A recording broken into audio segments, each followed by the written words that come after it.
রাধে রাধে জয়নিতাই আমার গোপাল সোনাদের পরিবারের সকলকে সুস্বাগতম। সকল সাধুগুরু আর শ্রী বৈষ্ণবদের চরণে দণ্ডবত প্রণাম করে আমার ব্লগটা শুরু করছি। আজ ব্লগে তোমাদের গঙ্গা মাকে দর্শন করাতে করাতে, গঙ্গা স্নান দর্শন করাতে করাতে বৈশাখ মাসে গঙ্গা স্নানের মাহাত্ম্য তোমাদেরকে জানাবো। আর বৈশাখ মাসের মাহাত্ম্যটাও আগের ব্লগগুলোতে রয়েছে, সেগুলোতে তোমরা দর্শন করে নিও। এই বৈশাখ মাস বিশেষ কৃপালু মাস, ভীষণ দয়ালু মাস। এই বৈশাখ মাসের প্রাতঃ স্নানের বিশেষ গুরুত্ব রয়েছে এবং ভগবান সেবার মাধ্যমে অধিক পুণ্য অর্জন করার সুযোগ রয়েছে। তাই এই বৈশাখ মাসে তোমরা অধিক ভগবানের সেবার সাথে যুক্ত হও এবং তোমাদের যে জগতিক বন্ধন, এই বন্ধন থেকে অতি সহজেই উদ্ধার পেয়ে তোমরা ভগবানের চিরন্তন ধামে পৌঁছে যেতে পারবে। আর এই ব্লগটা সকলকে তোমরা দর্শন করিয়ে দাও, সকলে যেন জানতে পারে এই বৈশাখ মাসের গুরুত্ব। গঙ্গা স্নানের মাহাত্ম্য আমাদের সবসময় রয়েছে। মা গঙ্গার কৃপা নিয়ে আমাদের মনে প্রাণে শুদ্ধ হয়ে আমরা ভগবানের সেবার সাথে যুক্ত হতে পারি। আর বিশেষ করে এই বৈশাখ মাসে কেন এত বিশেষ গুরুত্ব রয়েছে সেটা তোমাদের জানাচ্ছি। কারণ এই বৈশাখ মাসে গঙ্গা মায়ের মর্তে আগমন হয়েছিল। তিনি মর্তে আগমন হয়েছিলেন পাপীদের পাপ মোচন করে আমাদের সকলকে ভগবানের সেবার সাথে যুক্ত করার জন্য।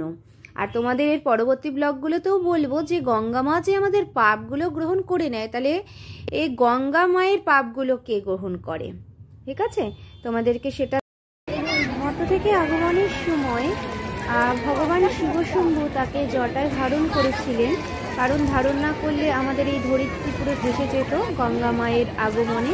তাই প্রথমে তিনি শিবশম্ভুর জটায় এলেন, তারপরে আমাদের মর্তে আগমন করলেন।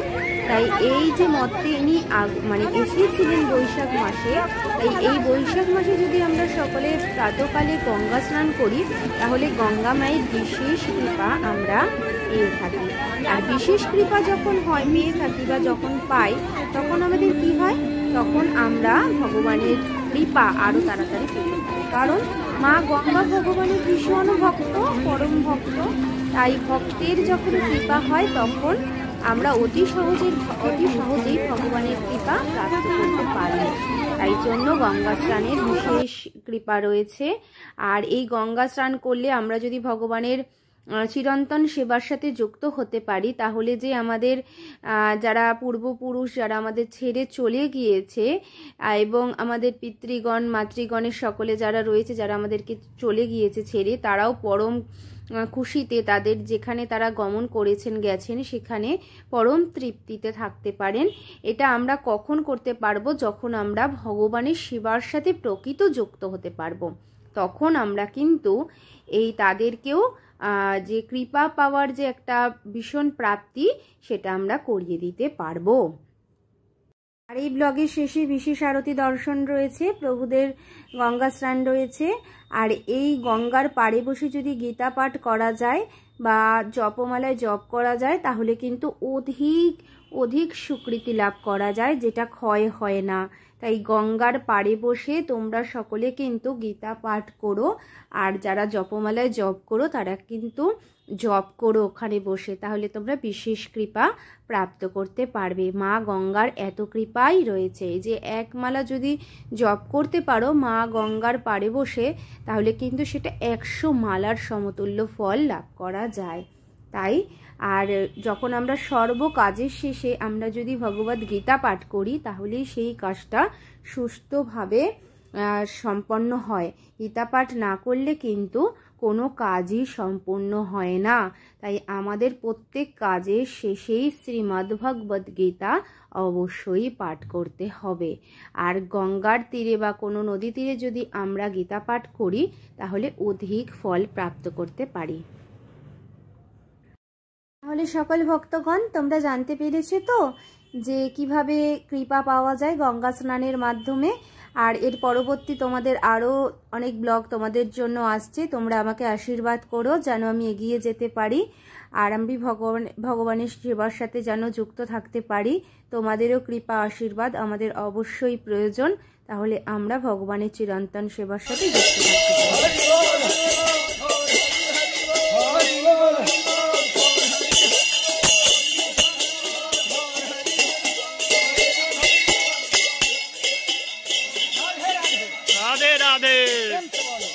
রাধে রাধে রাধে রাধে রাধে রাধে রাধে রাধে রাধে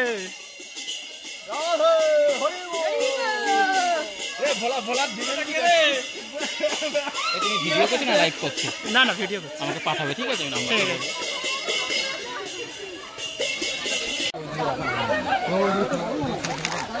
এগুলো এখানে রাখা তোমার কাছে, ওই যে চলে আসা সব এখানটা রাখা।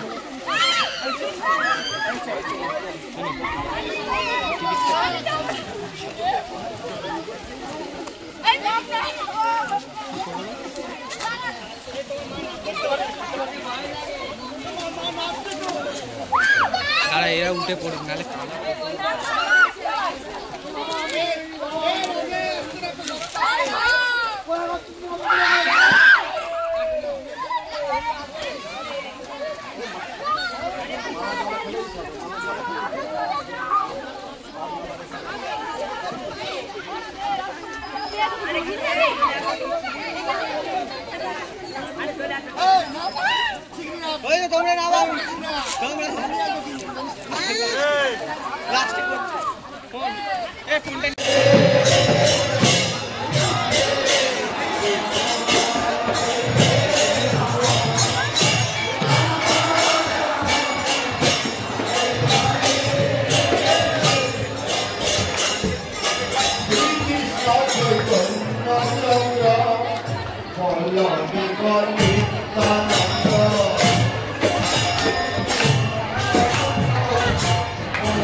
আছে